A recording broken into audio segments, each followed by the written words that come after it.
Hello and welcome to another edition of Let's Talk Criterion, your exclusive channel focusing on Criterion titles. We look at new and forthcoming releases in the collection. In this edition, we take a look at Claude Sautet's 1960 film Classe Tous Risques, getting a 4K upgrade in the collection.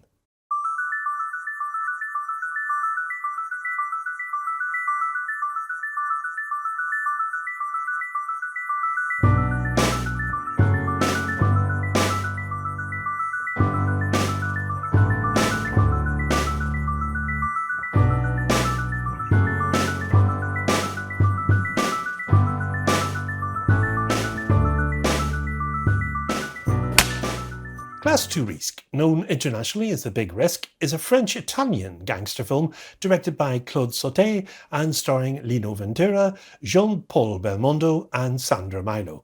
It's adapted from the novel of the same name by José Giovanni, who collaborated with Sautet and Pascal Jardin on the fashioning of the screenplay. The film tells the story of a French mobster on the run with his family, who returns to Paris with the help of a new criminal acquaintance and ends up in a confrontation with the members of his old gang. Claude Sautet was well known as a chronicler of post-war French society, and Classe Tous Risques was his second film, his first film being Bonjour Sourire, Hello Smile, released in 1956. Now, of course, he earned international acclaim with The Things of Life, Les Choses de la Vie, much later in his career, in 1970 in fact. That film was shown in competition at the 1970 Cannes Film Festival. Classe Tous Risques influenced other French filmmakers of that time, especially Jean-Pierre Melville. Classe Tous Risques may have been made in the same year as Jean-Luc Godard's A Bout de Souffle. Now, it may be about very similar themes indeed, and characters, and may even share an actor, Jean-Paul Belmondo, but Sautet's clear from his debut onwards that he simply does not consider himself to be part of the new wave pack.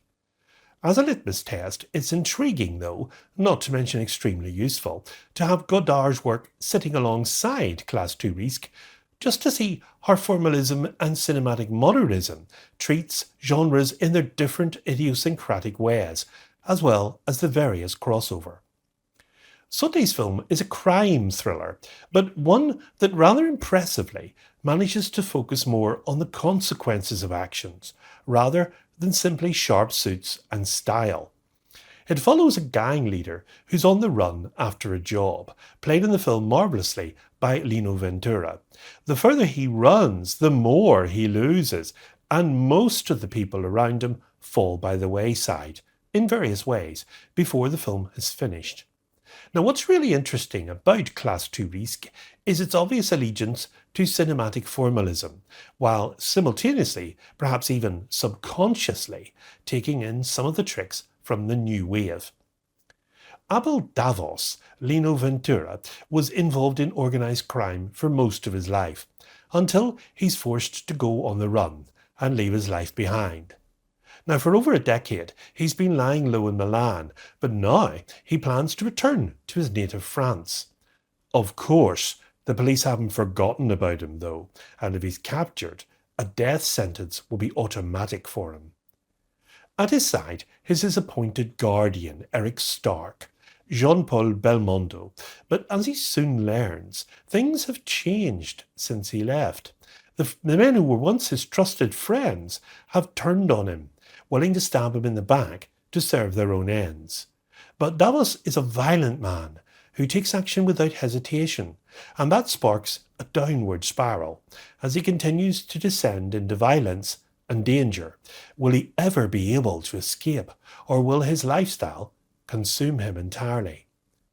During the first robbery, the action that sets off the whole chain of events in the film, Sautet fills the scene with shaky camera work, clearly filmed undercover, with the public being natural extras, similar to Godard.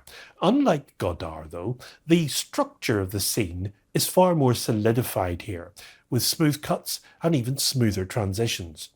Of course, being made in the same year and of the same genre, it can't help but garner an aesthetic likeness to à bout de souffle, if only slightly more reserved. Now, when everything has gone wrong in Abel Davos's life, he becomes reliant on the kindness of Eric Stark, Jean-Paul Belmondo, who plays a remarkably similar character to his role in Jean-Pierre Melville's Le Doulos. Melville is yet another interesting comparison here, as his position within France's cinematic landscape is slightly more aligned to Sautet's than any of the new wave players are. Like Sautet, Melville sits outside of that movement, and at least in contrast to the more experimental nature of it. He seems far more formal, just as Sautet does. Now, the comparison is completed here when acknowledging Lino Ventura's later role in Melville's film Army of Shadows.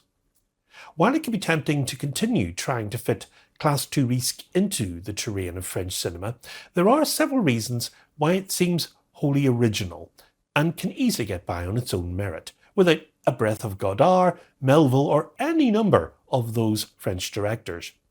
For the film is emotionally charged, like few crime films dare to be. The loss on screen when a character goes can come as quite of a surprise for the viewer, not simply because of its scenario, but also because of how skillfully Sautet can sketch characters with a mere handful of compositions. The director manages to coax any number of histories from a single glance, more so than some can through whole reams of monologue.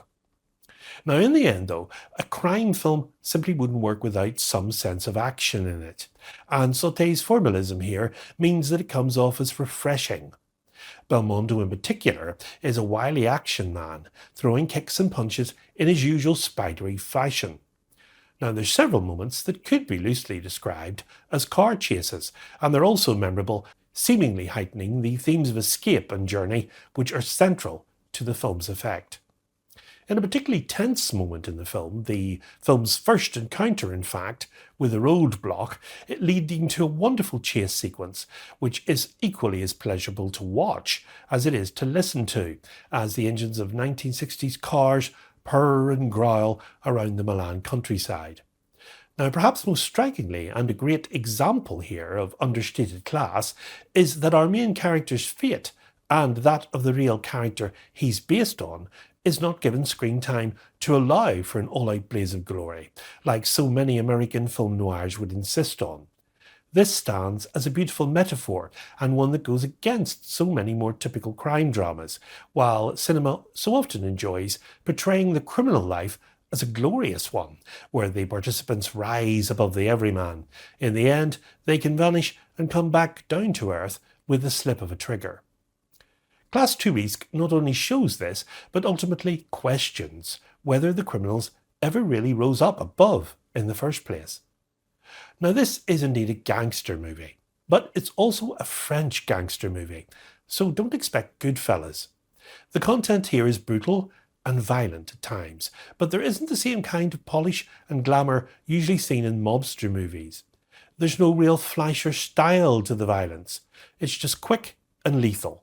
Now, this might not evoke the same kind of reaction, but it does add realism, and it evokes a reaction nonetheless, just more of a gut reaction. The atmosphere is tense and ratchets up over time, so this is more of a thriller, not a standard drama. Now, the performances across the board are good, but the lead performance from Lino Ventura really stands out as impressive. And as good as the movie is, it's sadly undone by its conclusion. Now, I won't spoil the end of the film, but suffice it to say, it's one of the more disappointing finishes, and the movie deserved better. The character of Abel Davos was based on a real person named Abel Danos, known as Le Mammouth, because of his girth. Writer Jose Giovanni had met him in prison. From 1941 to 1944, Danos was a henchman for the Carlini, and after World War II, he was convicted of collaboration and sentenced to death. He was shot on the 13th of March 1952. Classe Tous Risques is presented in 166 anamorphic. It's a great looking transfer thanks to the digital restoration efforts.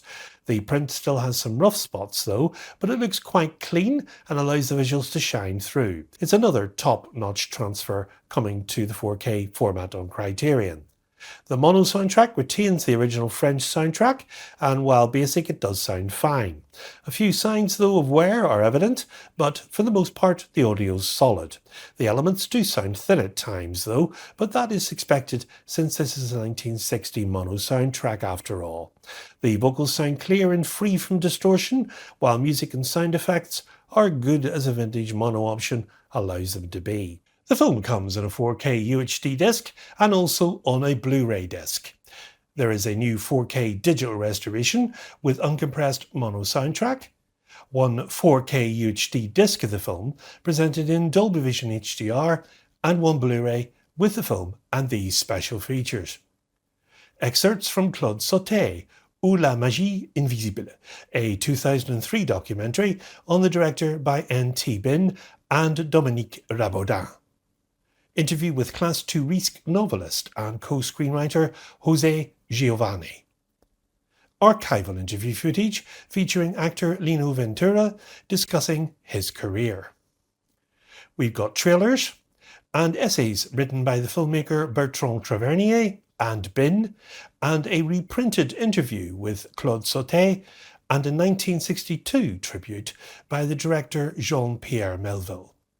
And the cover art is designed by Eric Skillman.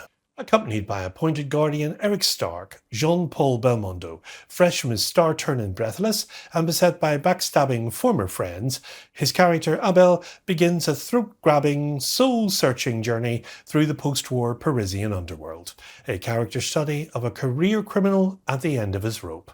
This rugged noir from Claude Sautet is a highlight of 1960s French cinema.